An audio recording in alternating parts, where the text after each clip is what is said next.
Hello, gentle marketers. Welcome to episode 65 of the Gentle Business Revolution podcast, a show where we talk about marketing your business by disrupting the current marketing paradigm and changing it from a hypey, manipulative approach to a gentler one that's based on empathy and kindness. As always, I'm Sarah Croce. I'm the host of this show, and you know that you're in the right place if you are a heart-centered entrepreneur or change maker who is looking for a better way to market your business. Or you might also be a marketing impact pioneer. So that's someone who's not yet maybe an entrepreneur, someone who's working for an organization, and you just know that the way your company does marketing doesn't feel good, and you are trying to find out how to change that. Today's episode fits under the 7th P of the Gentle Marketing Mandala, the P that stands for partnership.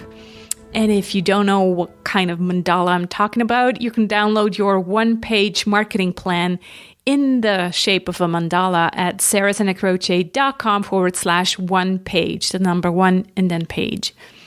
So this time, we're not talking about business partnerships, so to speak, but about the partnerships with your life partners. So maybe your husband or wife, your family, your kids.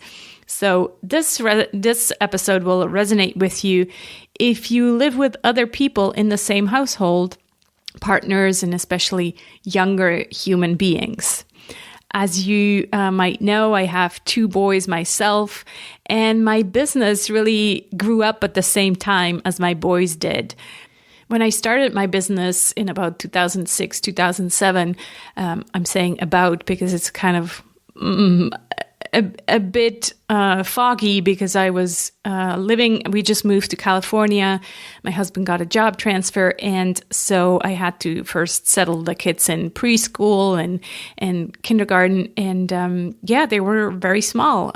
Diego, my youngest, was 3.5, and Simon was 6 or 6.5 back then. And so really I was one of those mompreneurs, as some of the working moms call themselves, or entrepreneur moms call themselves.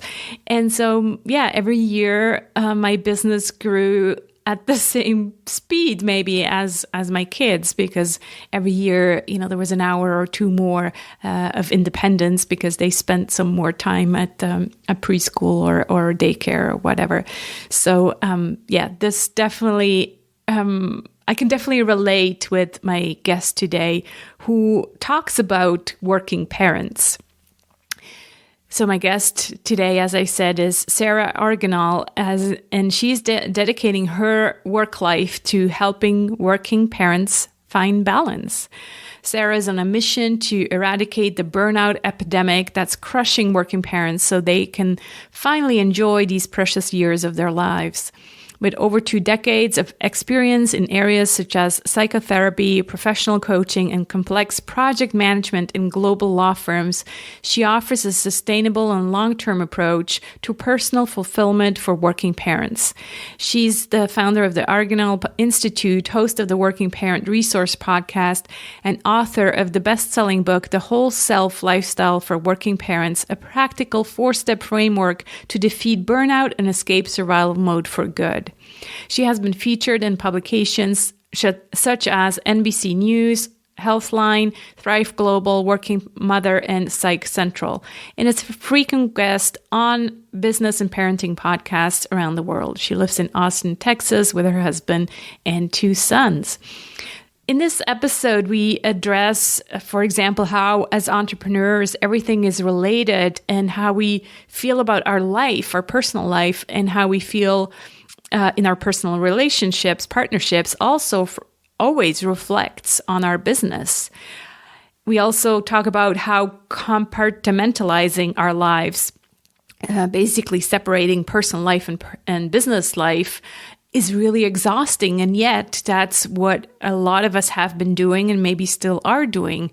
Hopefully with COVID now, this has kind of, in my opinion, has merged a bit more together. So people are more used to seeing our kids in the background and all of that. But still, there's kind of this stigma of, we have to keep everything separate and hidden away. We're also busting the myth of having kids and working is exhausting, and that's just the way it is. So this idea that that's just how it works. If you want to work and have kids, well, it's going to be exhausting. So we're busting that myth.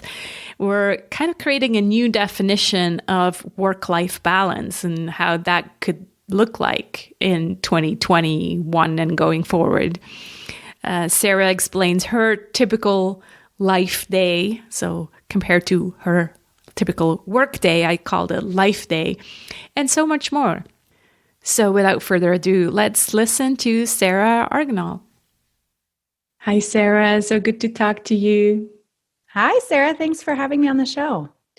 It's funny because just the other day I recorded another episode with another Sarah with an H. And then so I'm collecting Sarahs right now.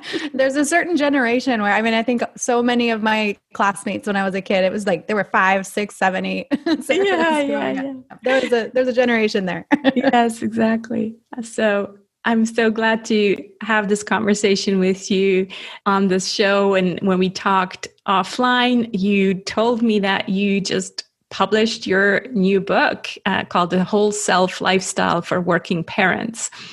And first I was like, how am I going to fit this in? Because as I explained to you, I usually put the episodes around the 7 Ps of gentle marketing.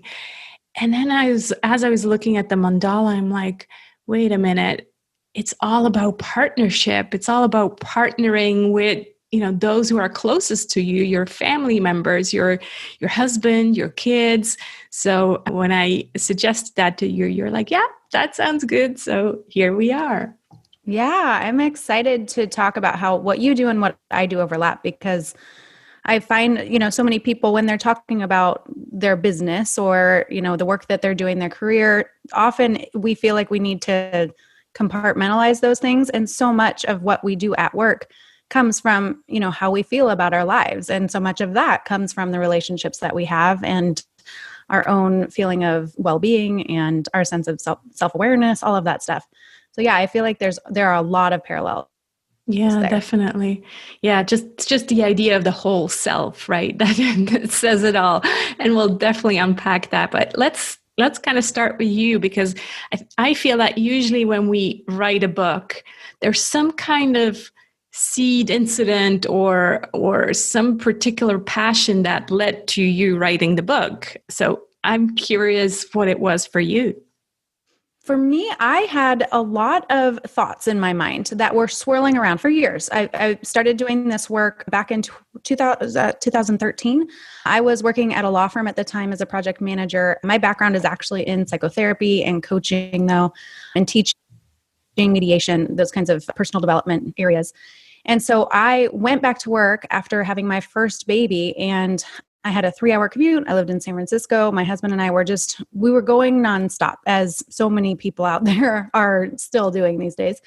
And what I found was that I thought I would be able to handle it because I had all of these time management skills and project management skills. And then at home, I felt like, okay, I'm really good with relationships and communication and conflict resolution and all of this stuff.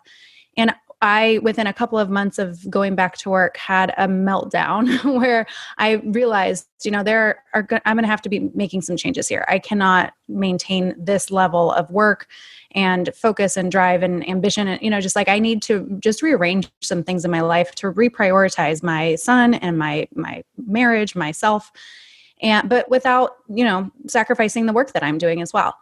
So that was in 2013, and that kind of kicked off this process of trying to figure out how to blend 21st century life, all the different aspects of who I am, all the different roles that I had in my life, and not just, professional woman, but wife and mom and friend and sister and all of the other things that I am, all the other things that I do. And that for a few years, I was doing a lot of research, and then I started working with other working parents doing the same thing, kind of helping them craft a lifestyle that works for them today, not something that worked for them 5 years ago or whatever, but is updated for who they are today and is very intentional and very deliberate and really focuses on who they are as people and what their current values are, all of that stuff. So I started doing this work. And for many years, I was focusing on so many different areas. There was time management, there was parenting, there was, marriage and relationships, communication, career, all of these different self-care, all of these different areas that a working parent in particular, but many people, everybody out there kind of has to figure out. And as I went through that work, I had all these thoughts in my head, but they weren't coherent for me. I kind of could go down any rabbit hole with people and we could improve different parts of their life. But for me, I started to step way back and I started to understand that creating a life for yourself really has to start with going inside and then leveraging all of the information that's out there to create a life for yourself that really fits and really works. But for me, I didn't have that framework totally gelled in my mind. And so I ultimately wrote the book to get that clarity for myself. It wasn't even, I was like, if I never publish it, that's fine. I want to do this work so that I understand more deeply and just more comprehensively what I'm doing here. How am I helping people and how can I help people even more?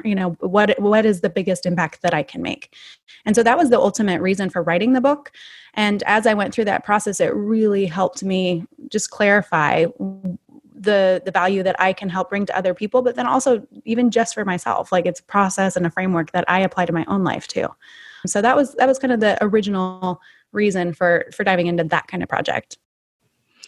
Yeah, I think that is such an important topic that I don't think there's, too many books out there that talk about that. Like there's a lot of parenting books and there's a lot of business books and there's, a lot of self-care books, but to have one that combines all three, I think that's really refreshing and new. And I really feel that's where we're heading in a lot of things. Like I see it all over the place. Like when I'm talking about marketing, that's also what I'm talking about, right? It's about bringing all of you to your business, to your marketing. And you're saying bringing all of you, the parent, the business person, the spouse.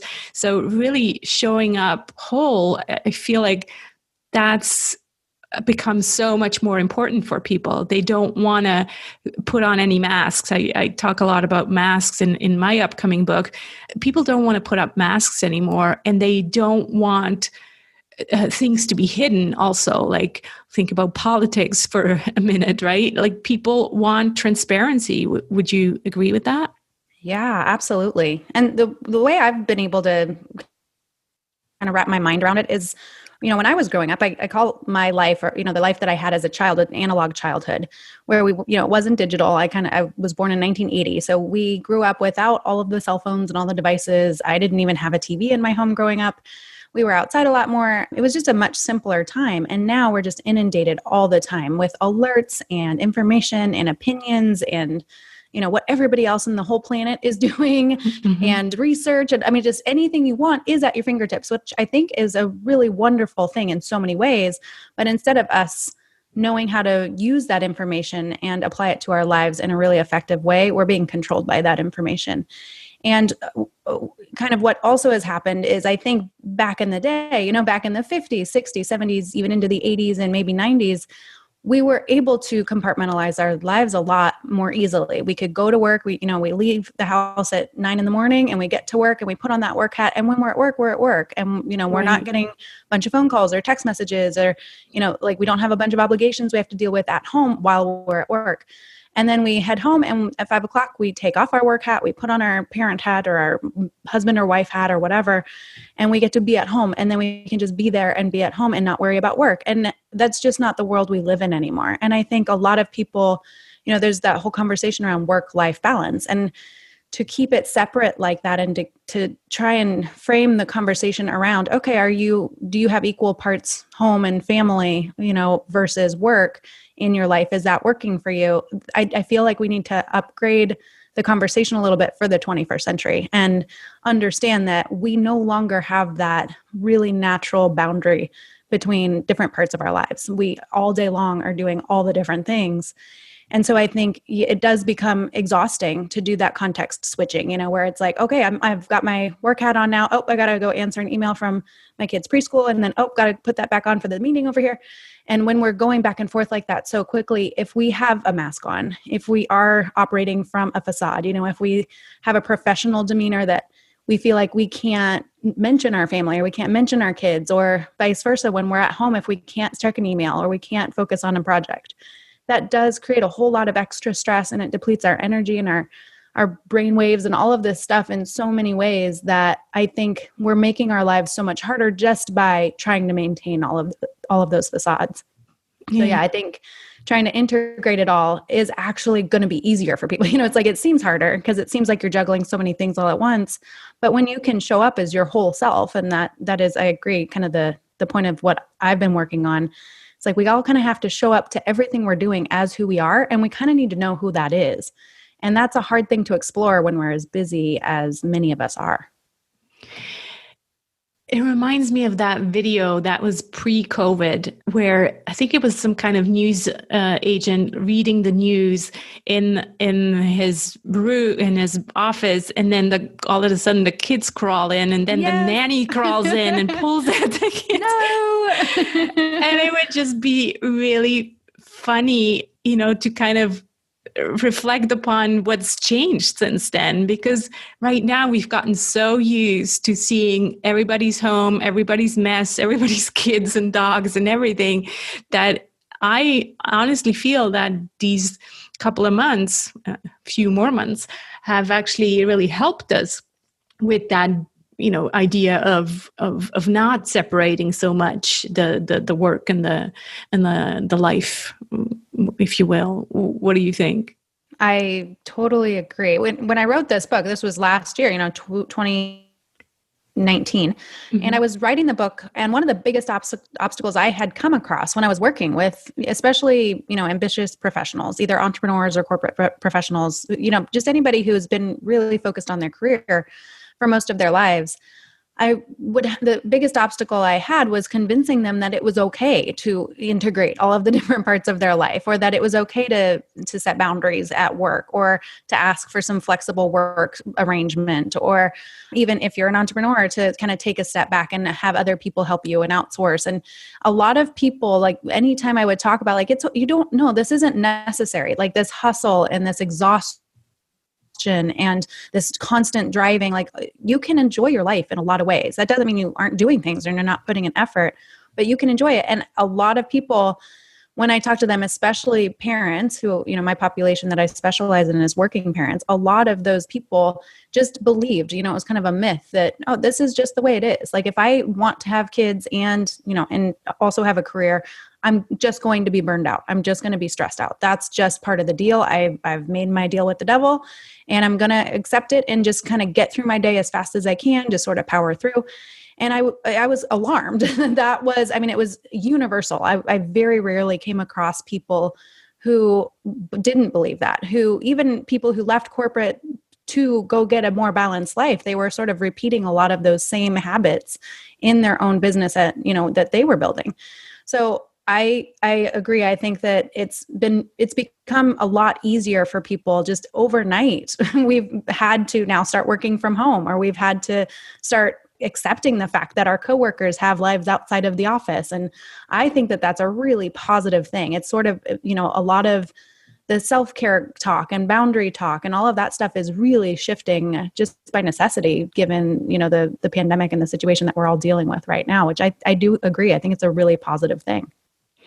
I also believe that we really came back to what's important to us. It gave us time to reflect what really matters to us. And I'm hopeful that some of these burnout parents, working parents, will kind of be a bit tougher with decisions that they have to make, that help them maybe decide, maybe I don't have to, sign up to all the volunteering, and maybe I don't have to be part of every parent club or fundraiser or whatever, and just kind of say, well, what is really important? in a way, you talk about rules in your book, and the rules are mainly made by society, right? And so just going into these rules, sitting with them a little bit and analyzing whether these rules actually apply to you, whether you find these rules good or bad, or not even good or bad, or whether you want to oblige by these rules or not. Yeah, I think the experience I had was that I didn't realize I was following everyone else's rules, and for the first part of my life, I was really good at following other people's rules. I just kind of thought that's what success was, oh, I've really mastered this system. I understand I have to check all these boxes and keep climbing this ladder and doing all these things and essentially burning out myself, not ever really having my own needs or just kind of ignoring my own needs in favor of the work or a relationship or whatever. And it occurred to me when I had my first baby that, if I continue this way, my child's entire life is going to be, one big stressor, what I didn't want is to get to the end of my life and look back and think, oh my God, I wasted all of that time, either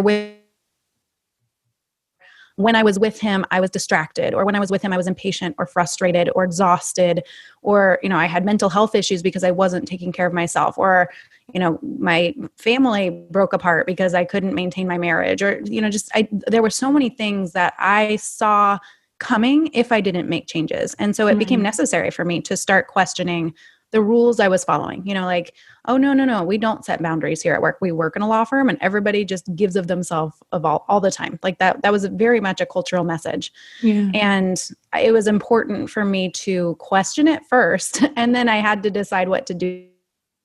And, that was my experience. That was, my unique situation. And I think everybody kind of has a unique situation. Everybody, if they're struggling with burnout or they're exhausted or they feel like they have too much on their plate, they don't feel like they're living intentionally, things like that. I think the first thing that was helpful for me, at least, was to start questioning some of those rules that society definitely had imposed on everybody. And I was just sort of following along with it, not even really understanding that's what I was doing. Yeah. Yeah. It's so interesting how we're influenced by, everywhere we look, the school, the neighbors, everyone is doing the things that everyone is expected to do. But in a way, we never actually questioned, why are we doing all of these things? Do they really feel good? So, well, and now we have research as well. And, if you take a corporate situation, even an entrepreneur situation, if, we know that people who are rested, who take care of themselves, especially knowledge workers, people who have to think creatively, like there's a limit. And at some point you reach diminishing returns. If you're working 15 hours a day, you're not as productive as you probably could be if you only worked 6 hours a day and had rest and could go rejuvenate yourself. Or we're focusing on relationships, which we also know increases happiness levels and satisfaction levels in life. So we have research that shows that the way we're doing it isn't the most effective way to be doing this. It's just what we're used to. It's how it was established 100, 200 years ago. And we've just kind of kept doing it because that's what's familiar. And change is hard. But we know that there are more effective ways to do it. And even now it's been an interesting experiment because productivity levels have gone up, even though people are working from home. And that was a big, obstacle for a lot of companies, for sure, who, they didn't want people working from home because they thought they wouldn't be as productive if they weren't sitting in a seat in an office. So that we have the studies, we have the research, we are understanding a lot more about what works. And so we can apply this to school systems and things as well. We know what works, but we haven't kind of taken that leap to implement what works yet. We're still kind of like hanging on for dear life what we know and what's familiar. And I think that's where we're at right now, is that messy middle of the shift toward a more deliberate and a more intentional, like what you do, a gentle business revolution. Like this, it can be easier. It can be a little bit better. It can be more fulfilling. We don't have to keep struggling through what was set up a long time ago for a different era. Yeah, I like that so much that you talk about this, fact that rules are good if they are meant for a certain time, right? But you can't apply the same rules to something that has changed over time. So even if you set up your own rules now, let's say, you come up with routines, and we'll talk about routines in a moment. If you set up these routines now, that doesn't mean that they're still going to be feeling good for you in 5 years. So really realizing that things constantly change, and the change between, what our moms were doing and what we're doing today is huge. So how could we even think of applying the same rules?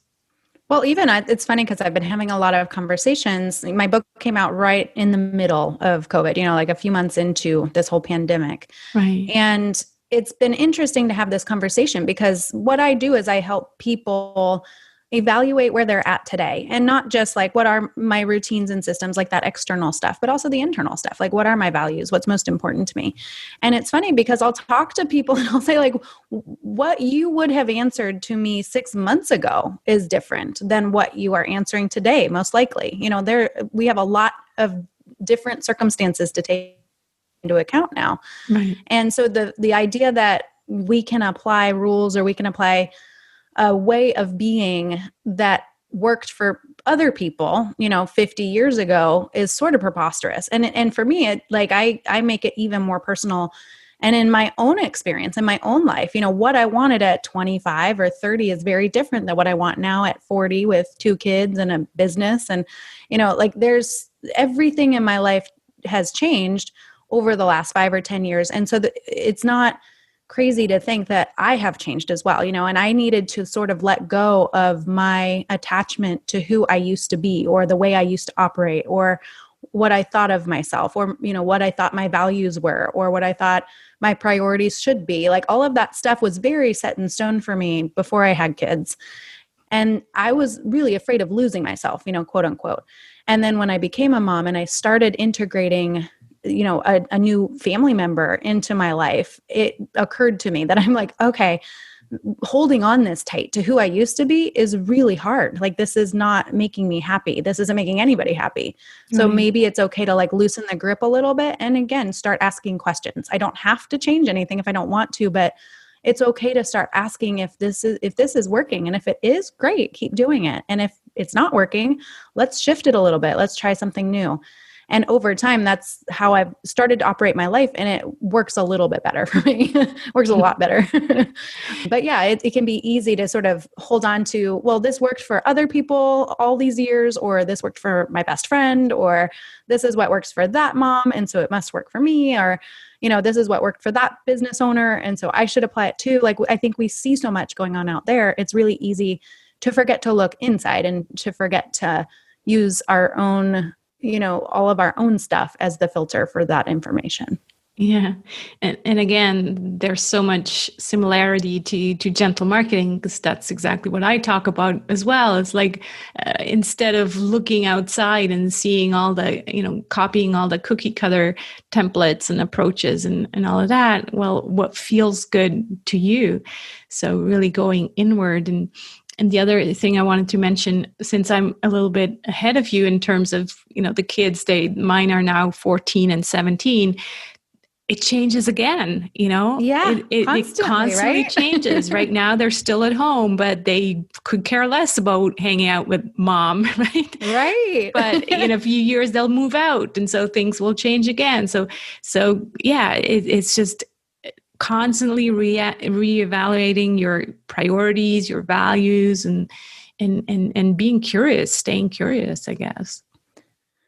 Yeah, I have an analogy in my book where I started to look at my life kind of as like I'm an air traffic controller, where I am up in the tower, and there are moments where I really need to step way back and see all the different airplanes that are kind of in my vicinity.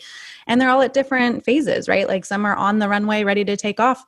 Others are, in the air ready to land. Others, they're all up in the air kind of flying around. You got to make sure that they don't crash into each other.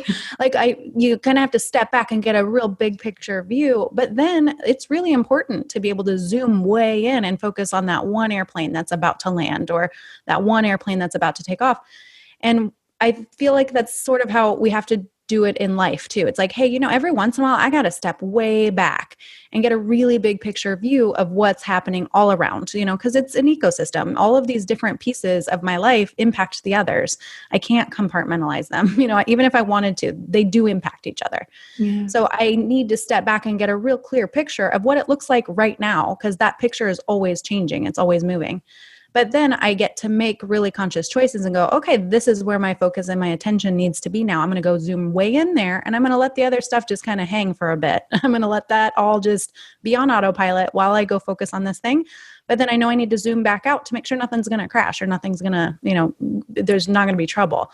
And I found that as a working parent, it has helped a whole lot to get into that rhythm in my life. And, I have to do it at different times. And there are I have my own list of red flags where it's like, whoa, step way back. What's happening? There's something like red alert, something's going on. You're burned out, or you're exhausted. You're fighting all the time with somebody, or whatever it is. Your work isn't going well. Like, you need to step back and get a big picture view, and then get a real clear understanding of where you need to go focus again. And so that has helped me a whole lot more than like just hopping from one area of my life and going, okay, let me go fix my mental health. Okay, over here, now let me go fix my career. Over here, let me go fix my parenting. Because before, I was jumping back and forth like that, and it felt a lot like whack-a-mole, where I was fixing one thing, but then everything else would fall apart because I wasn't kind of getting that more holistic view of what was going on. Right. Yeah, to me, that's kind of the new way of defining the balance idea. It's not like it's going to be this balance that has equal weights on each side, right? It's like, let me go in, like you said, in a deep dive here, and then maybe the other things become a bit less important, but it will, in the end, they will balance itself out again, but it doesn't mean that it's, black or white and always at the same levels. I think that's how I see it. Yeah, I feel like it's Greg McKeown, but I could be misquoting this. But he talks about like doing the right things at the right time. Yeah. And that's what I've really started to focus on, is not like, am I spending enough time with my kids, or am I spending enough time at work, or, on any of these other number of things that I do in my life. Instead, it's, what do I need to be doing right now? What's the right thing to be doing right now? And am I putting enough emphasis or focus on that right now? And if not, then I, can change things. I can then go fix that and go do it. Mm-hmm. And then, something over here needs my attention now. I'm going to step back and, go focus on that now. And I have let go of the guilt of doing that. I think a lot of people, especially working parents, but I think a lot of people just in general have a lot of guilt around like, I am, especially new business owners, somebody who's building a business, there's a lot of energy and focus and, just mental time that goes into your business. And a lot of people feel guilty about that. And I've been able to let go of the guilt around focusing intently and 100%, like doing that deep work on whatever it is that I'm doing. And that has allowed, that releases its own sense of mental depletion. And in that, you kind of reclaim some of your energy just by doing that, just by not second guessing yourself and not feeling that guilt and that pressure to be doing something other than what you're doing. If you are able to step back and look at the whole picture and make a clear, conscious decision about this is where my attention needs to be right now, you can let go of that guilt. You've made an informed decision about what you're doing and why. And that really helps to be decisive in that way, I think. Mm-hmm. I want to talk about routines a little bit, because I think the first time I heard it was Tim Ferriss who talked about this decision fatigue and how his life really just revolves around routines. And so obviously they are self-care routines. And so they're good for that, from that point of view.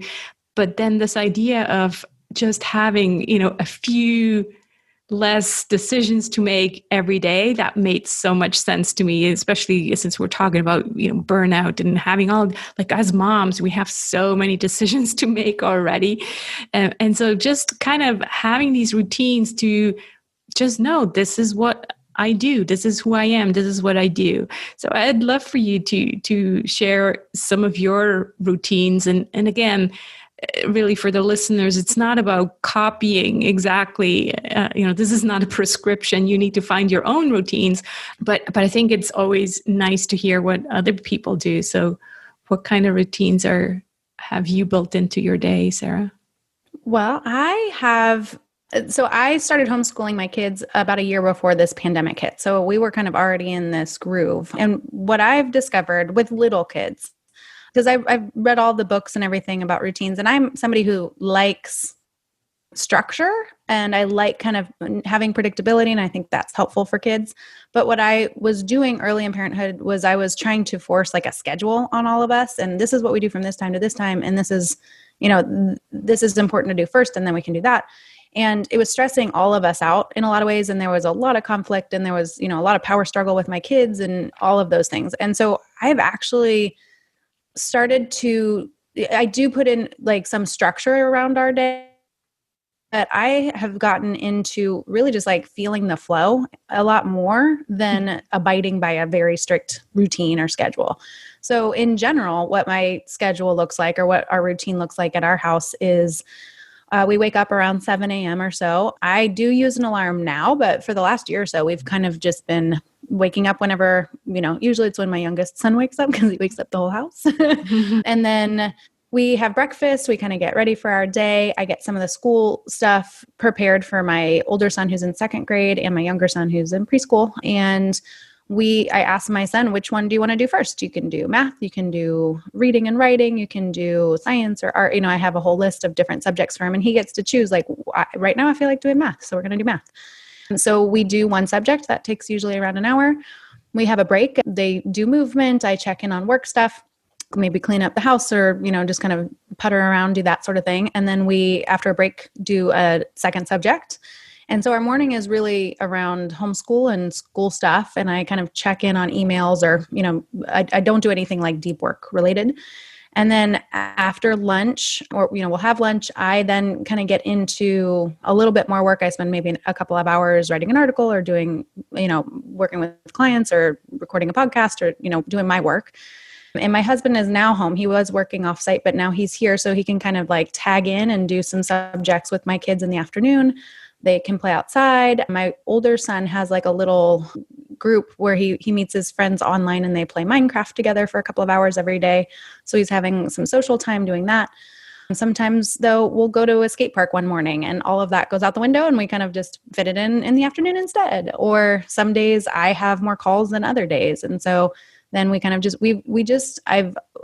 I've gotten used to sort of rearranging things based on what needs to be done and when. And we have like kind of a general structure like that, but not every day is the same. So I agree, though. I think, and the science shows, like, it's easier, you over the course of the day, the more decisions you make, the more energy you're using.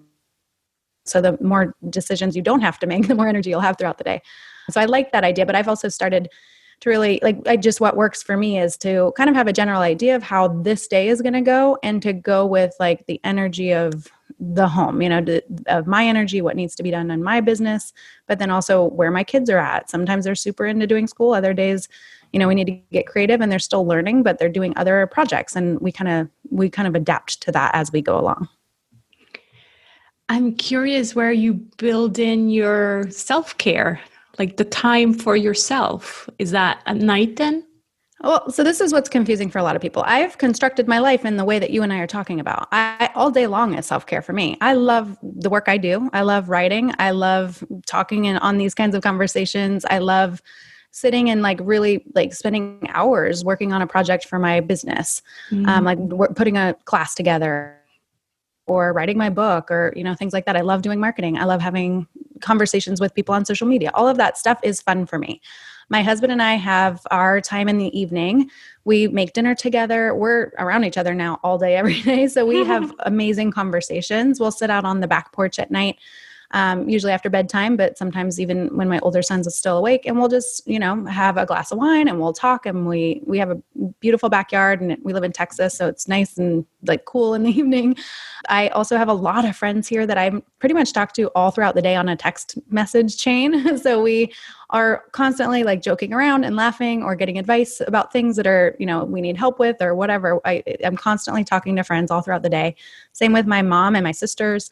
I have other friends that I'll connect with on, whenever I feel like I need it. I have like a support system all around.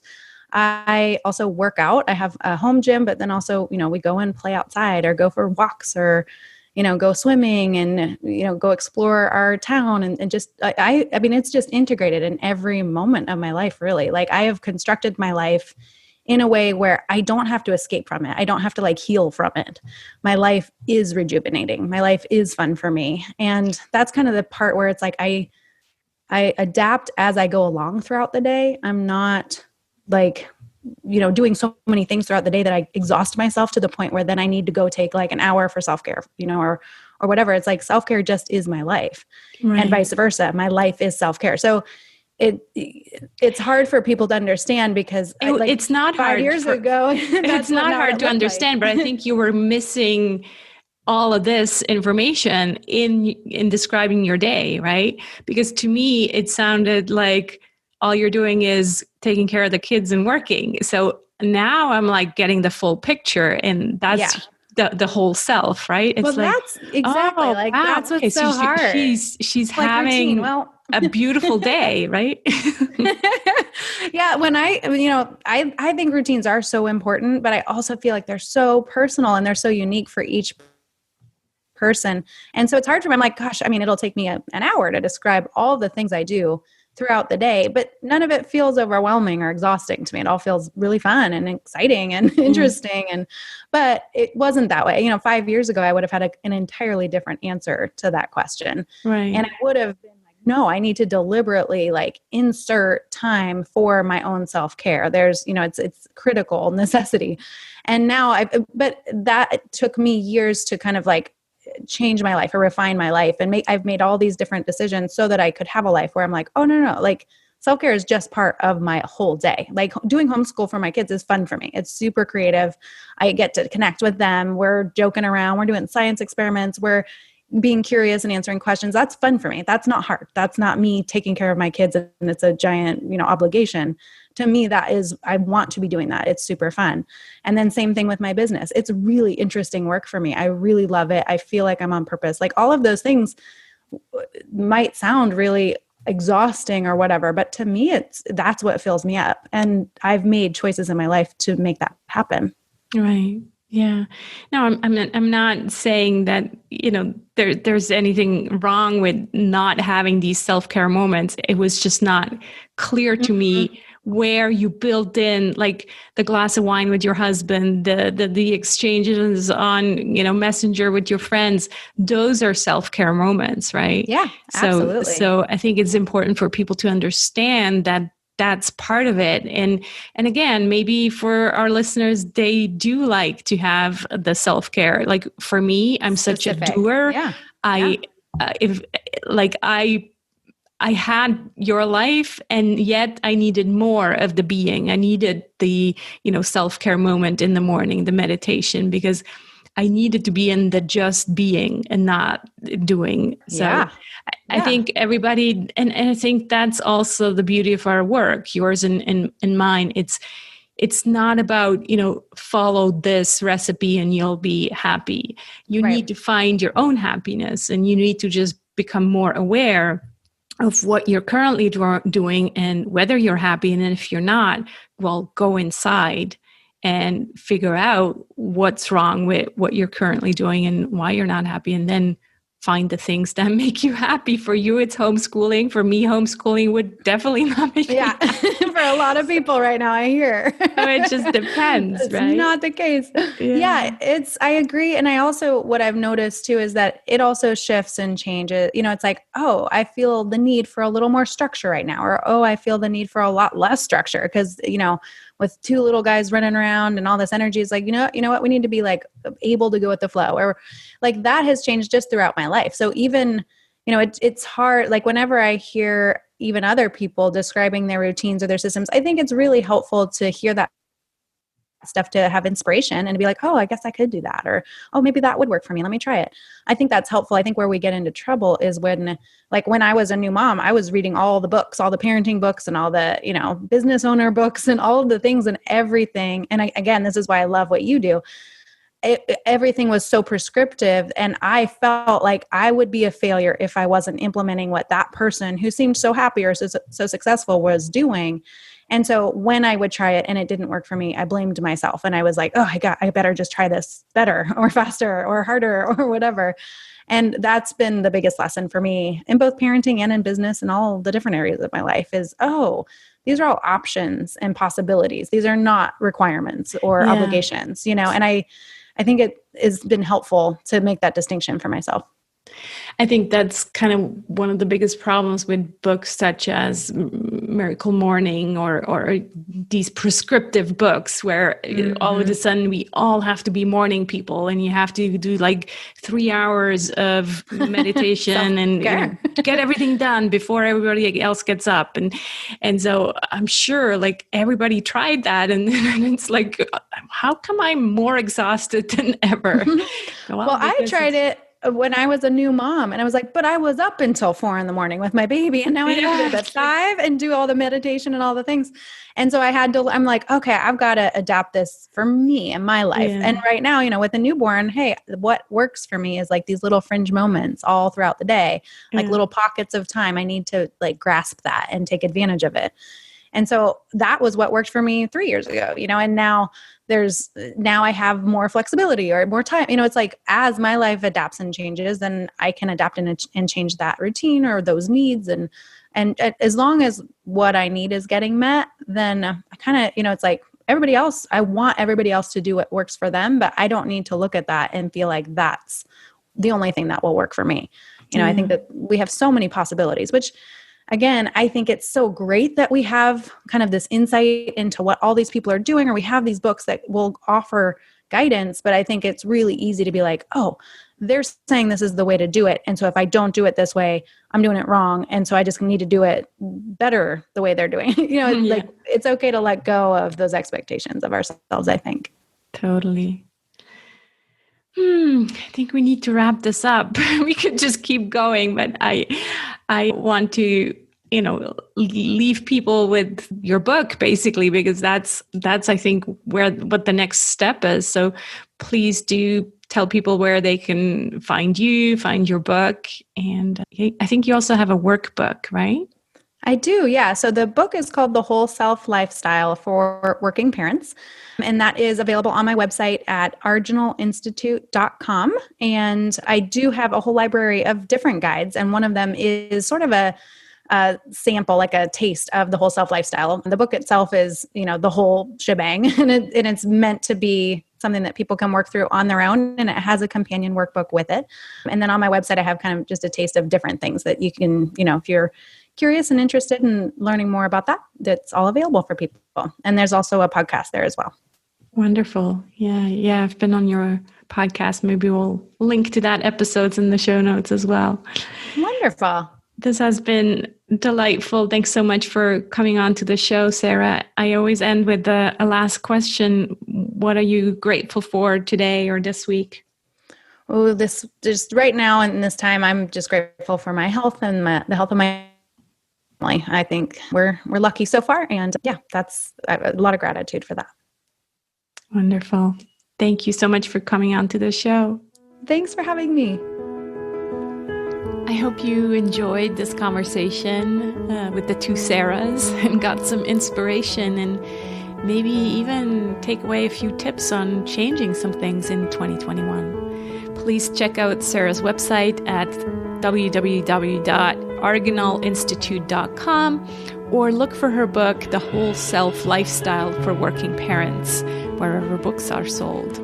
All these links are also on the show notes, sarahsinacroce.com/GBR65. On Wednesday this week, I'm posting another quick update about my Kickstarter campaign, which you can still join at sarahsinacroce.com/Kickstarter in order to be among the first to read the upcoming book and get invited to the book birthing party.